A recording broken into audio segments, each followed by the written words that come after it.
What's up, Matt? Hello, everyone. Welcome to Go Bucks.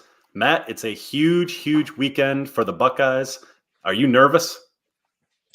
I don't know. I mean, our next opponent probably just about maybe as good as Western Kentucky, territorial sideways University of Omaha. I mean, does it even matter at this point?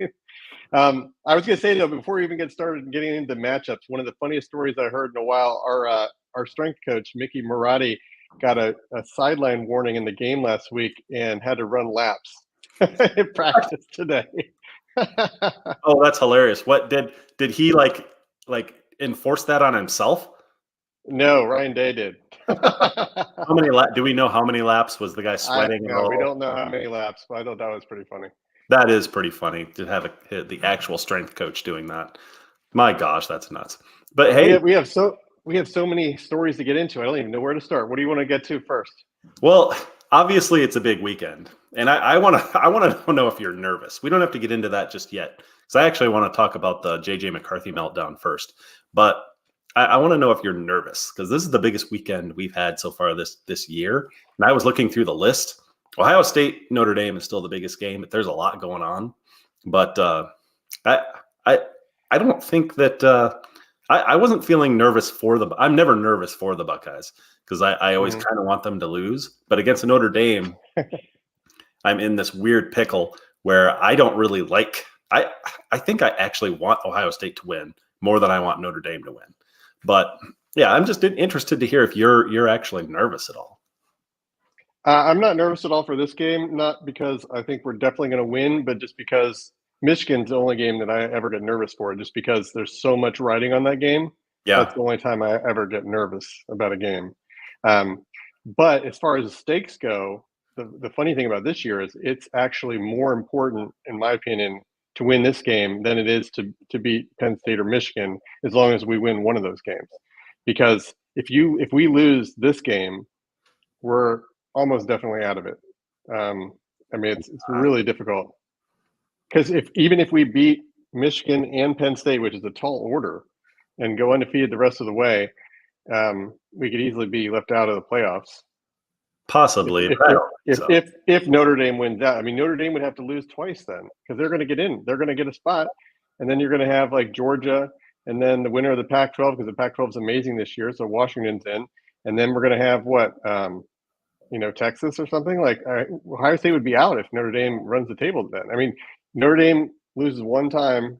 I mean, they have so much leeway, whereas we could lose to Penn State or Michigan if we win this game, and then we lose to Penn State or Michigan, and all the teams lose once, like a round robin, then we could still potentially make it, because I think that when you look at all the different factors, I think once you get down to tiebreaker number 6, it would be like the opponent's records or something, and Ohio State will most likely get the edge on that. So that's why, as far as importance goes, I think, obviously you want to always beat Michigan, but as far as getting to the playoffs, this game is probably the most important game of the year. Interesting. So you're nervous not necessarily for this game, but just for the repercussions of possibly losing. I think I agree. I think the Buckeyes are still in it, even if they lose. It's early in the season. It's against Notre Dame. Notre Dame will be number 2 probably in the country if they beat Ohio State. So you think that if Notre Dame is good enough to beat Ohio State, that they're not going to lose 2 games? You think that they're going to lose 2 games then after that? Ohio State or Notre Dame? You think that Notre Dame could lose 2 games then, or is likely to lose 2 games if they beat us? They have to play USC and some 2 other games. Not who else. 2 games. I don't think they do. Yeah, I think the Buckeyes still have 4 slots. I think the Buckeyes. If they beat us on the Big Ten, and they lose to USC, they're still in. They're not keeping the Buckeyes out of the top 4 if the Buckeyes won the Big Ten and went undefeated. Show me who we're going to jump over. I don't know. I don't know, because the game's it's not going to happen. Are you just assuming no one's going to lose at the top? I mean, the only way it would happen, I guess, is if the Pac-12 just completely cannibalized themselves and they had like a bunch of 2-loss teams, because everyone is so good in the Pac-12. It's crazy. I mean, when was the last time we saw the Pac-12? Like, I can't even remember. It was like maybe 98 or something was the last time the Pac-12 was I'm in good. the 90s. Yeah. We had like UCLA at the top. Yeah, I mean, Washington, You've got USC. I don't think I think there's probably going to be one team from the Pac-12, maybe, but we'll see. We'll see. But hey, listen. So you took great pleasure this weekend in texting me during the Michigan game, while JJ was just throwing pick after pick after pick. So I was rooting for you guys to win, but I also was mocking JJ's performance. You're rooting for us to win. We can't have our strength of schedule go down the tubes with you guys losing an out-of-conference game like that. Yeah, there was no chance of Michigan losing. The only danger was them looking badly while winning, which is kind of where Ohio State is too. But so what did you think? Like you were obviously watching the game to take evil pleasure in watching JJ throw picks. Yeah, I only saw two of them. I missed the third one.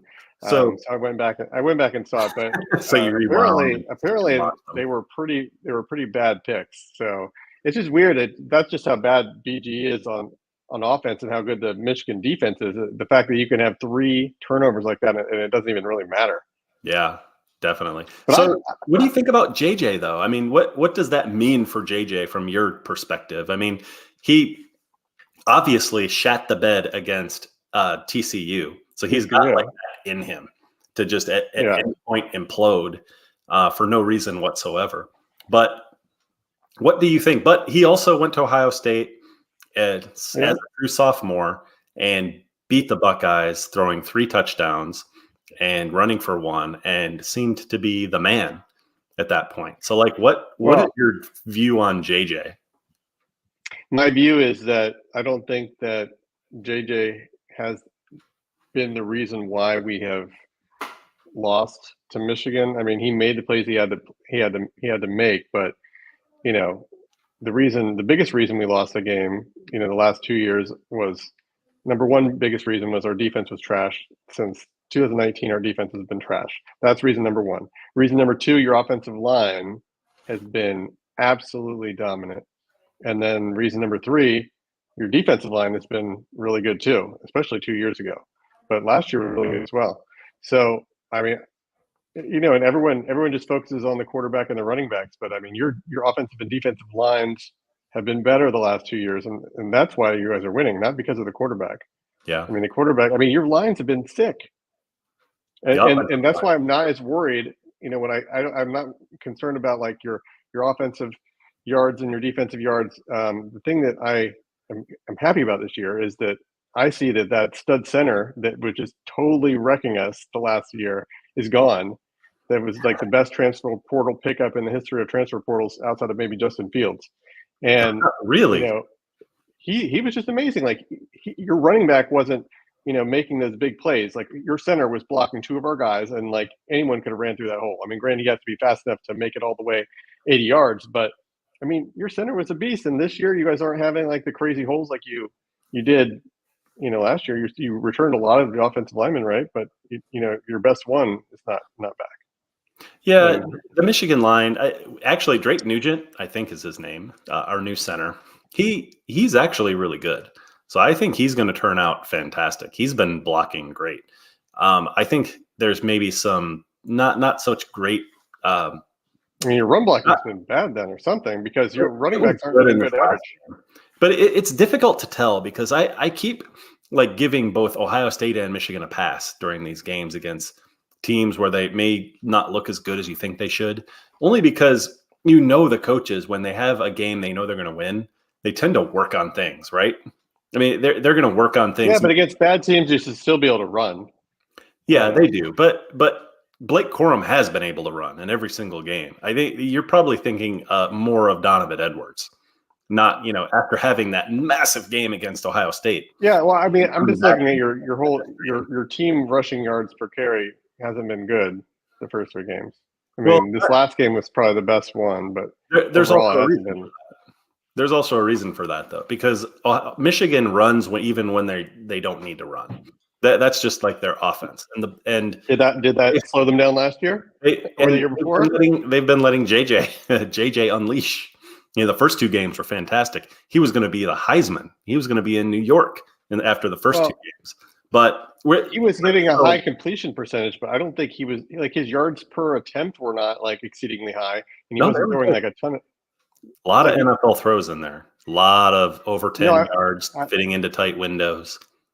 No, I'm just saying for the game, like his average was relatively low. Like if he was like 20 of 24 or something, he was throwing for 220 or 250. I mean, it wasn't like he wasn't throwing for like 400 or whatever like some of the top Heisman candidates were doing. Yeah, but they also only played 3 quarters. I mean, JJ and the starters haven't played in the fourth quarter all year. I mean, you've got to take that into account too. Like Harbaugh and Michigan don't care about stats. That's kind of a problem for them as far as just, when you're looking at pure stats. The fourth quarter, they pull everyone out, and literally, I don't think they threw a pass in the very first game of the year in the fourth quarter. They literally just ran their backups into the wall. The wall. Yeah, I mean it's bad for recruiting. It's a mistake. Yeah, they don't care. It's for 2 reasons. You need to have like impressive wins to stay high in the rankings, and then you also need to pad stats so you can get guys to win awards, because all that stuff helps with recruiting. And you guys have been struggling. You guys are down to 12 now in your recruiting. Yeah, I don't even want to talk about recruiting yet. That's too depressing. But take into consideration, if you're looking at pure numbers with Michigan, that fourth quarter is not a money quarter for them at all, especially when they're playing in these preseason games, which is really what they are, preseason games. They're working on stuff they want to work on. I've got a cough, so I apologize if I cough sometimes. Yeah, the one thing that I can usually look at to tell like who's good or not is, the thing that's tried and true every year is when I look at the top scoring defenses in the country. I know it's hard to tell when you have different schedules when there's only 3 games to compare. But Michigan's 1, Ohio State's 2, Georgia's 3, and we have some other teams. Yeah, we have some other teams in there that are surprising, like Syracuse at 5. But yeah, I mean it's really like that's why I'm like your offense can be a little bit slow when your defense is that dominant. You can work on things. You can because you just know that usually in the past I would always be upset at your coach for why is he has this rookie quarterback who he needs to at some point in the hard games he's going to have to throw some passes to win the game. Mm-hmm. So why are they running it so much and not giving him the practice early in the season the last year? That's why I was surprised that he was able to do it against Ohio State, even against our bad defense, because Harbaugh didn't give him much of a chance to practice throughout the year because it was just handoffs the whole time. So true. In that game, everyone was shocked that JJ was hooking up on like 2 really awesome deep passes in that game. Yeah, it's amazing that he it's weird because he seems to melt down. JJ seems to melt down in games where he might be a bit aloof in the game, or this past game he was clearly going to be working on his deep ball. I mean, Michigan probably came up and said, we're going to work on JJ's deep ball. JJ probably came into it thinking, I'm going to increase my draft stock today. I'm going to be hitting deep balls, and it all just went awry. And it happens, I guess. The only thing I'm nervous about, it's always like after that TCU game, and then after this game on this past Saturday, like he's got it in him to melt down at any moment. So it's kind of scary. So I guess we'll see what happens against Rutgers. Michigan plays Rutgers, and Rutgers isn't terrible. They're 21 or 22 point favorites against Rutgers, but Rutgers has played them hard a lot of years, and yeah, and they're actually 3-0 and statistically pretty good this year. yeah, so far. So we'll see with JJ. I mean, as long as he performs in the big games like he did last year. I mean, do you remember him against Illinois, the game before the Buckeye game? He was awful. Their defense was they had an actual elite defense. Yeah, Illinois was good. And then they came out and surprised everyone. So kind of getting into that, let's transition over to the Buckeyes. And they actually surprised me a little bit. I expected them to do actually much better this week. I don't know. It was a weird feeling. I was like, Buckeyes are probably going to do better because everyone's expecting them to kind of be bad like the first 2 games. I was thinking that something's going to click. And it did. And, Western, who'd they play again? Western Kentucky. They've got a bad defense, but Buckeyes looked dominant. And Kyle McCord looked a lot better in that game, other than the strip sack.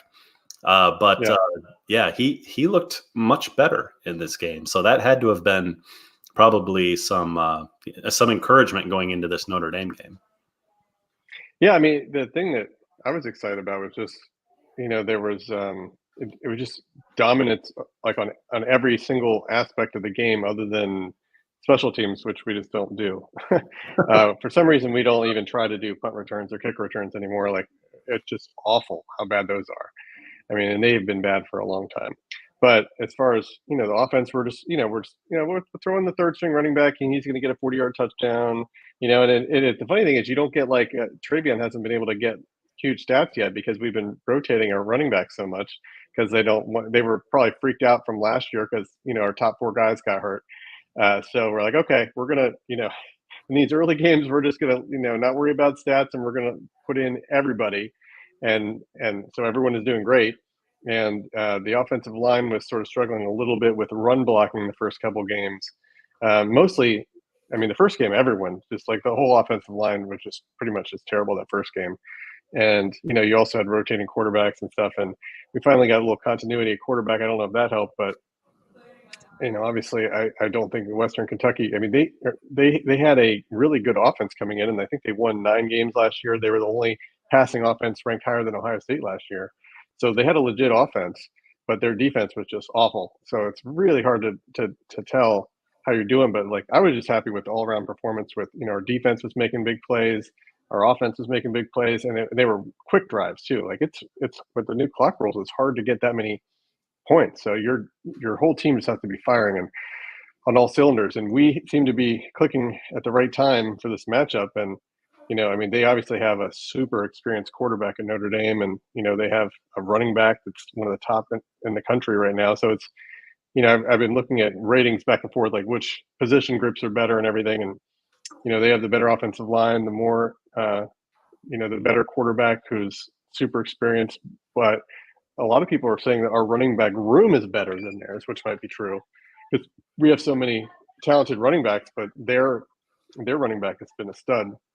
And when you're going against in a big team, you're most likely going to lean on that top 1 or 2 running backs. So I'm a little worried about us able to do that against Notre Dame, shutting down their running game. Because if we can't slow down the running back, then his play actions are going to probably tear us apart, no matter how improved our defense is in the secondary.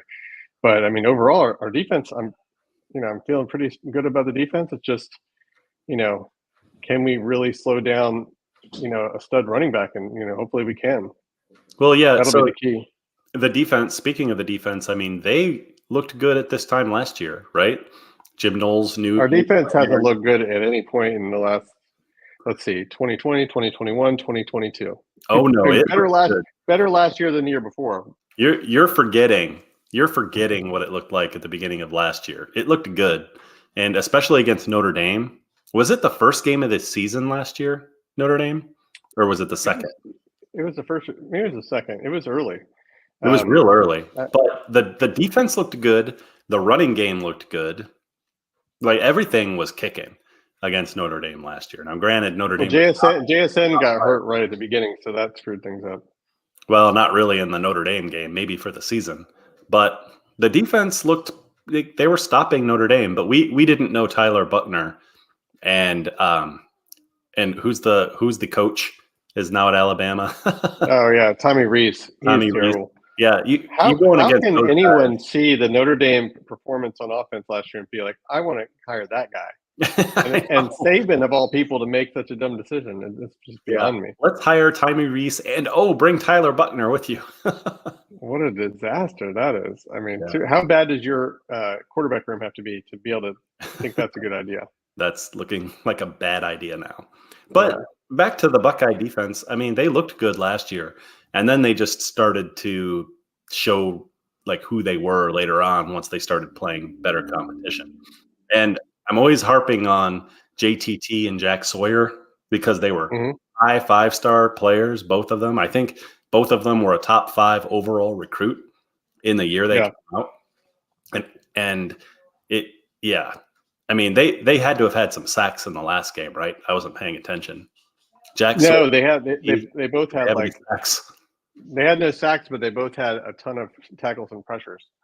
So they both had like 5 or 6 pressures, a couple quarterback hits, and like 7 or 8 tackles, and both graded on PFF in the 90s. So they were both really good in that game. So that's the thing. Like it's hard to tell, like when you play against a team. So Indiana basically just didn't pass, and then Youngstown State did a lot of running too, and quick passes. So like this was the first time we got to actually play a true passing team that was trying to not milk the clock and actually try to score every time. And so I knew that they were going to get a lot of pressures against that team. And our defense, like statistically, it's the best start we've had in, I don't know, since like I can't remember how many years it was. It was quite a few years where we're averaging under 10 points a game. I mean, it's been a long time since we've had a defense that good to start the season, even against bad competition. Because a lot of times you have bad competition the first 3 weeks of the season, but it just seems like we don't really have. I don't see any weaknesses on this defense, and I haven't been able to say that in a long time. Maybe. But we'll have to see. I mean, once they play Notre Dame, I think we're going to learn a lot about the defense, because I think Buckeyes looked really good last year, I thought, when they played Notre Dame. The top 5 Notre Dame. Well, our secondary was bad last year, though. I mean, they looked okay against Notre Dame because Notre Dame had no passing attack. Yeah, no passing. Our secondary was awful last year. I mean, even Denzel Burke, who was the good one in the secondary last year, he had an off year last year, and he's been grading out great this year so far. And everyone else in our secondary, we had like a true freshman come in, get a pick 6, and grade over 90. So everyone, even the backups, are all, like our whole defense, like everyone is just doing well. So I mean, we may not have enough elite let's say like defensive ends. Maybe the defensive ends aren't good enough to win a title or make the playoffs, but they're, as a whole, the defense is definitely going to be good enough this year. I think it's going to come down to like whether our offensive line is they seem to be improving, but we have a young offensive line and a young quarterback going up against a veteran offensive line, a veteran quarterback. That's a big challenge against Notre Dame. So, if they can get through that, then by the time we get to Penn State and Michigan, they're going to have a lot more experience under their belt when they play like a true defense. And that's why, I get more worried against elite defenses than elite offenses. And outside of like an Alabama, who had like the most ridiculous in the title game, where they had the most ridiculous offense of all time, outside of maybe Joe Burrow's offense in 2019. But I mean, Notre Dame doesn't have a bad defense, but they're like around 20th or so. So that's not like Penn State and Michigan, who are elite defenses. So those are going to be real. Thank God we're not going to Penn State this year. At least we get that at home. But at Notre Dame and at Michigan, that's tough for a new quarterback, and some new offensive linemen, new tackles. That's tough. Yeah, very true. I don't know. The Buckeye defense, they've been bad for too many years now for me to be able to say I think they've improved after playing. So I'm gonna have to see it personally, and we're gonna find out this weekend, and we won't have to wait very long. It's just like their offense. Yeah. Like the offense, I know they haven't been playing great so far this year, but it's like they've been so good for so many years. I still expect them to be explosive, even though Kyle McCord is probably not CJ Stroud. I still feel like I'm the exact opposite. I'm more of a I'm like a see it. I have to see it to believe it on offense this year. Maybe because this is the first year we haven't had elite tackles. Like we've always had elite 5-star tackles. Not this year. Yeah, maybe not. We'll have to see. Maybe the Notre Dame defense will have some fun on the outside, but I don't know. I still tend to think that when the Buckeyes go to play Notre Dame, they are going to wake up a bit. You know what I mean? I don't know. Do you remember Notre Dame playing Michigan back in 2006? I think we watched it together. And I mean, I know that's a long time ago. Michigan looked terrible in the game leading up to that. They were playing a nobody team. Yeah. And they looked really sluggish. And then they came out against Notre Dame. 2006, that was the year Michigan, Ohio State went undefeated, of course. But right before that game, I was like, oh my gosh, we're losing to Notre Dame.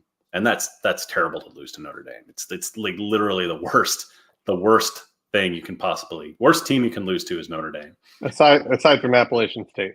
No, I would rather lose to Appalachian State than Notre Dame. And that's crazy tough. Michigan State is a close second. But the thing is, Michigan went in and just trounced Notre Dame at Notre Dame, and it was amazing. It's like everyone just woke up. So I'm almost kind of expecting the Buckeyes on Saturday to have like that wake up call. Like they're all of a sudden, all the starters are playing. They're all honed in. They're going to play 4 quarters, and they're just going to start up and be awesome. I'm kind of expecting that to happen. I can't pick Notre Dame. I can't pick Notre Dame over Ohio State. That is also something I have to see before I believe it. I don't think Notre Dame's going to beat Ohio State. Yeah, I mean, it's hard to pick. I mean, even though it's at their place and they have, veterans at a lot of important positions, they also remember how it was hard for Michigan to get over the hump of beating Ohio State. When you lose so many in a row, it gets in your head. Now, granted, Ohio 20 years of mostly losing was a big hump to get over. Yeah. But that's a little bit different than granted, we don't play Notre Dame very often. It's pretty rare, but they haven't beaten us since 1936. That's a real long time. So, but ultimately that probably doesn't really matter either.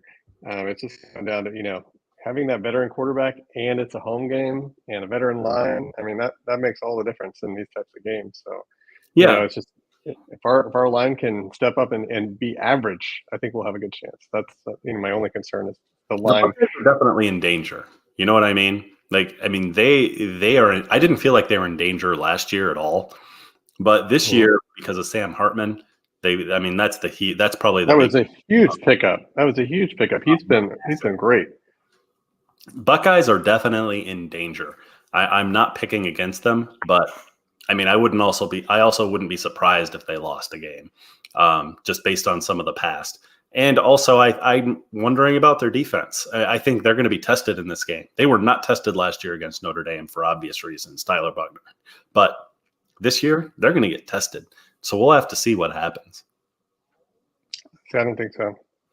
I think their defense is going to test their offense. That's the issue.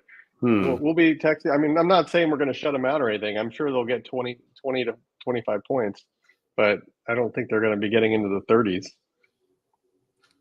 So what do you think are the keys? I mean, this could be a really low scoring game. Like it could be like a 24-21 game. Yeah, very possible. What do you think are the keys to the game for the Buckeyes? Like, obviously, I mean, my only key to the game really is outside of that, getting McCord 3 seconds to throw a pass. And, if Ryan Day's calling like he was playing against Georgia and he was making or Clemson where he has those great aggressive game plans, but, hard to do that with a young quarterback. And then I guess the other thing is, if we can get the running game going, because, that's the other thing that's going to help a young quarterback. If we can, get some big runs and make it easy so we can, throw some play action passes off the run game, then we'll be cooking. It's just, that's it. You get that. I mean, really, that might be even more important than the pass blocking, because if you get a run game going, you don't have to be like an amazing pass blocker to throw play action.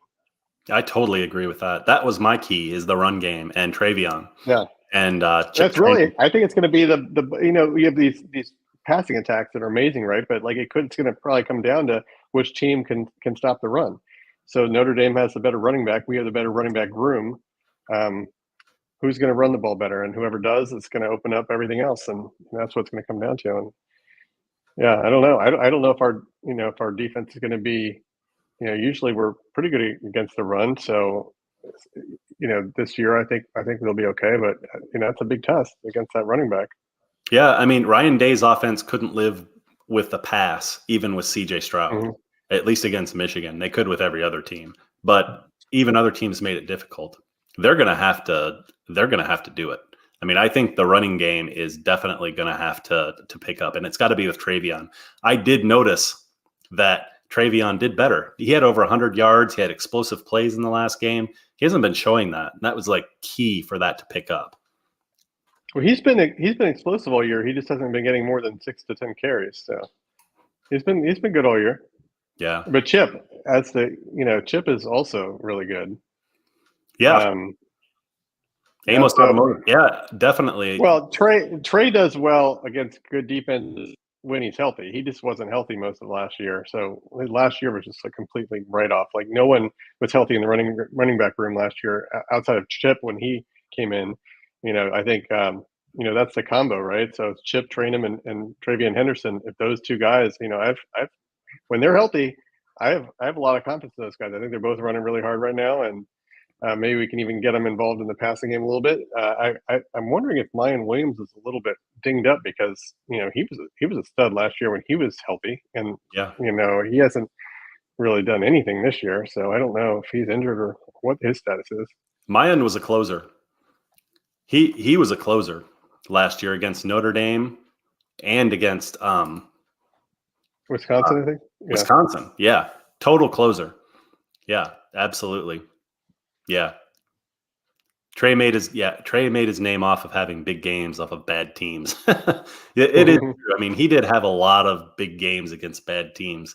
But I mean, if he can do something like they can just open up. Like Trey doesn't seem like a guy who's running between the tackles very much. If they could open that up, that'd be great. Yeah. Buckeyes need a better run blocking to do that. I don't think they're going to be able to run on the outside. He's good when we can run those stretch runs where no one touches him and he just gets to the side and runs by everybody. Then those are hard to stop. And then also he's really good in the receiving game. Like a lot of our running backs have been doing well catching passes out of the backfield. We just don't seem to do it enough.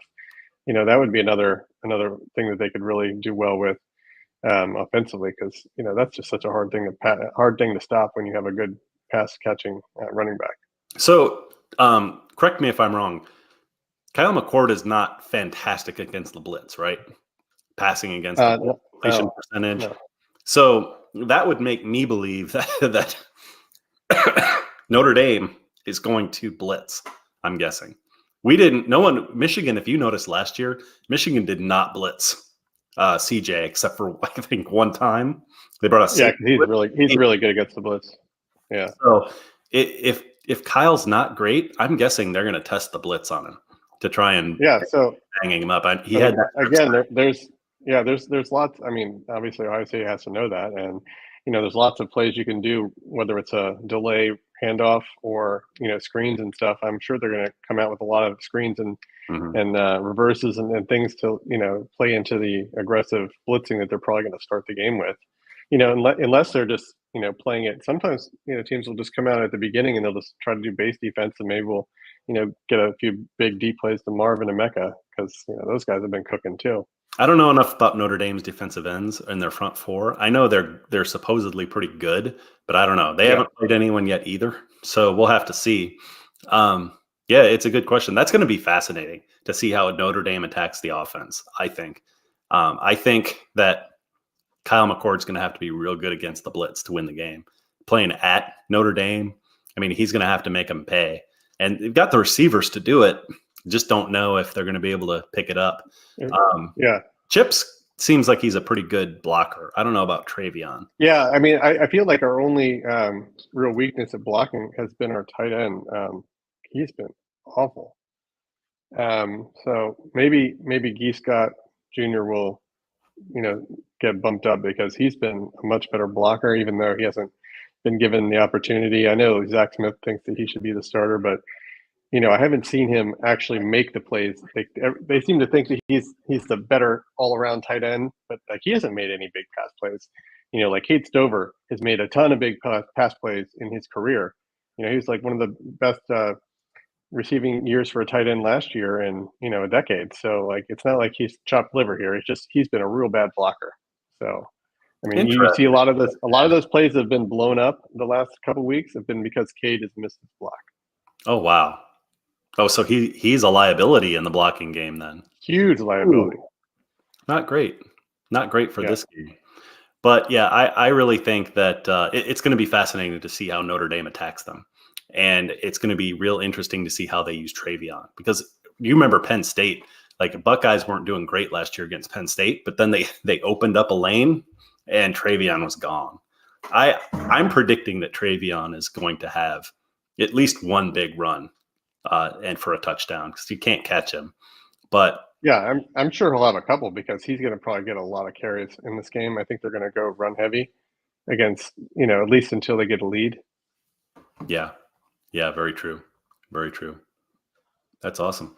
So what are your predictions? We're here at predictions now. Are you just picking a win for the Buckeyes or what? Yeah, I am. I was originally thinking 24-21, but that's really low, even though I think it's going to be low. So I'm thinking maybe it'll be a little less conservative, maybe like 28-24. Like I think it's going to be. Yeah. It's going to be yeah. Yeah, I'll go 28-24. Ohio State. Okay. I told you I can't pick 28-24 Ohio State. Okay. Close game, not too high of scoring. I can't pick Notre Dame to beat Ohio State because they just haven't done it, and they've just been bad for so long that I can't pick Notre Dame. I wouldn't be surprised if they won. I just have to see it first. So I'm picking Ohio State too. I think Ohio State will figure out how to win on the road at Notre Dame. That's just going to have to be my pick. I mean, it's going to be difficult for me because I want both teams to lose, and one of them has to win. You think it's going to be higher scoring though than I did? I think it could be. I think the winner is going to. I kind of think it's going to be a blowout in my mind, one way or the other. I don't know. I think maybe I'm going to go 34-21 Buckeyes. I think it will be higher. That's a big one. 34-21. That's what I think. And Notre Dame could surprise with Sam Hartman, but I just can't do it. Notre Dame, it's stuck in my mind. They're always overrated. Last year they were rated number 5. When was the last time? When was the last time Notre Dame had a good quarterback? Like not that was rated high, but was an actual good quarterback. Well, seriously, I don't even remember. I mean, it's got to be the 80s, right?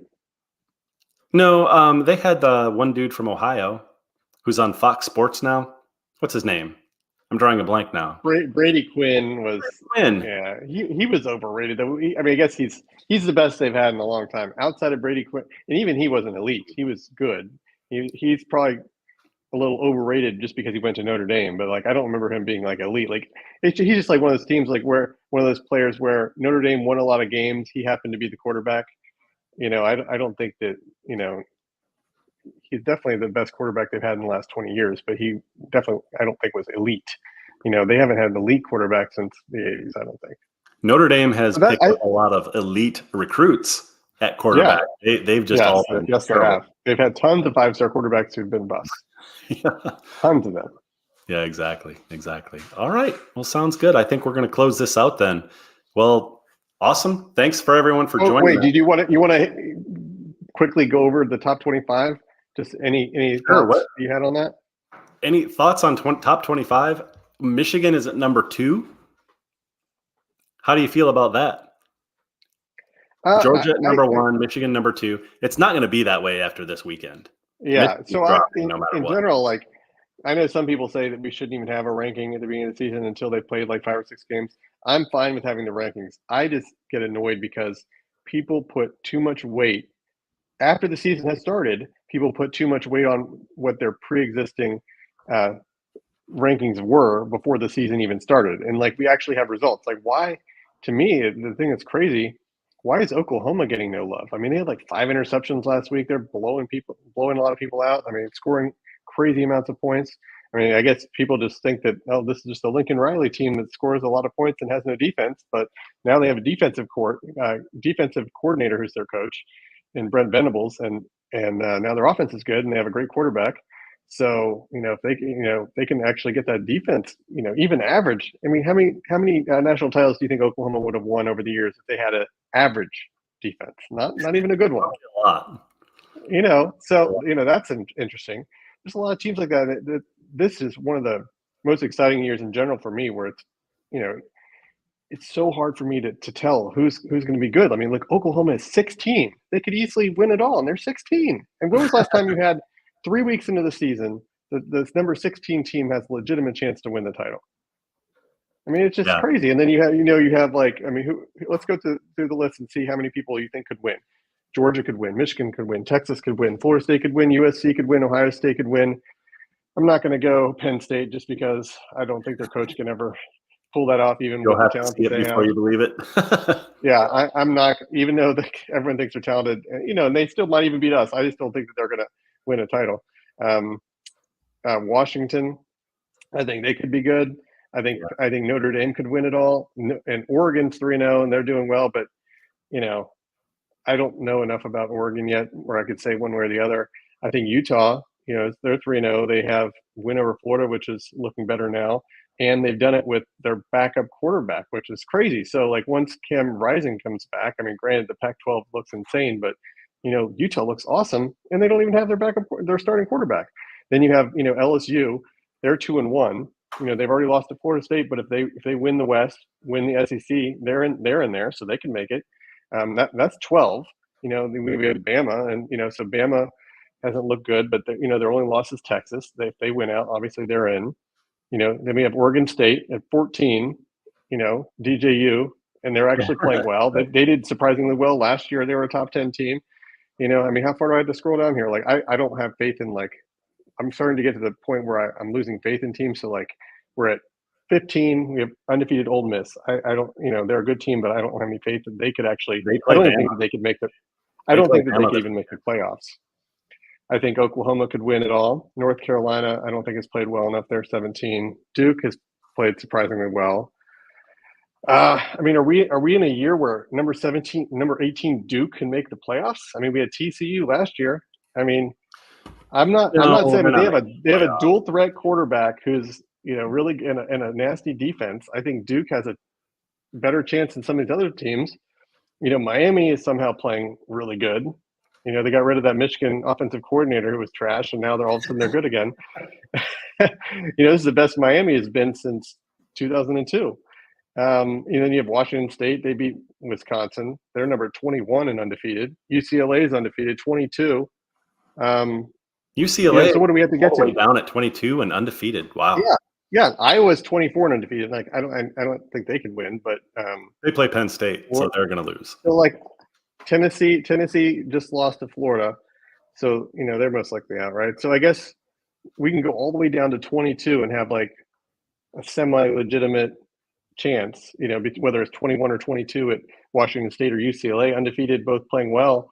It's not out of the realm of possibility after last year that they can make the playoffs. So we have, when was the last time we had a start of a year where there was this many good teams or unknowns that could potentially make it, where you thought maybe? I don't know. I can't even remember. I don't think it's ever been this competitive. The parity. Yeah. So you have I think one of the other things that's bringing so much parity is all the extra COVID years. So you have a lot of teams, they don't necessarily have superstars, but you have guys that have been playing there for 6 or 7 years because they keep getting extra years from all the COVID rules. And, I saw some guy, I sent you a text. I don't know if you saw some guy from Miami just applied for a ninth year. It's getting out of control. Yeah. You really wonder, why are these teams so good that are normally never good? Why is Duke winning? They probably have a bunch of 6-year guys on the team that have been playing there forever. So what you're really saying, exciting year. So what you're really saying is there's a lot that could actually possibly make the playoffs. Yeah, maybe not necessarily. It's impossible. It's impossible to pick at this point. There's so many. It's going to be a big brand that wins the national championship. But you're right. There is a lot of teams that could. If only this was the first year where we had the 12-team playoff. Oh, that would be perfect. Wouldn't it be awesome? So a lot of years you wouldn't need that. This would be the perfect year for it. And this is also the first year we probably, I would say, had where we didn't really have a dominant team either. So even Georgia has not looked dominant. They have a new quarterback that's been okay. This is the first year in a really long time where there hasn't been, one or two teams at the top that have just been okay. Well, we know Alabama's making the playoffs, or we know Clemson's making the playoffs. It could be anybody this year. Yeah, Georgia could lose. They could lose at some point to somebody. I think that's probably the one clincher that we can probably say. Georgia's probably making the playoffs. I take that back. Yeah, just because their schedule's a joke, but it's a joke. I don't think that their offense is, like a slam dunk like it was every other year. Last year everyone talked about the defense, but their offense was really good too. So they were really well rounded last year. Yeah, very true, very true. Well, anyway, this is going to be the best weekend of college football. I'm so excited, man. It's awesome. Please like and subscribe to the channel. Be greatly appreciated. Everyone, hopefully you all have a great weekend on this best college football weekend of the year for 2023. So see you guys later. We're out. Have a good one. OH. Go Blue. Mudfoot. Go Blue.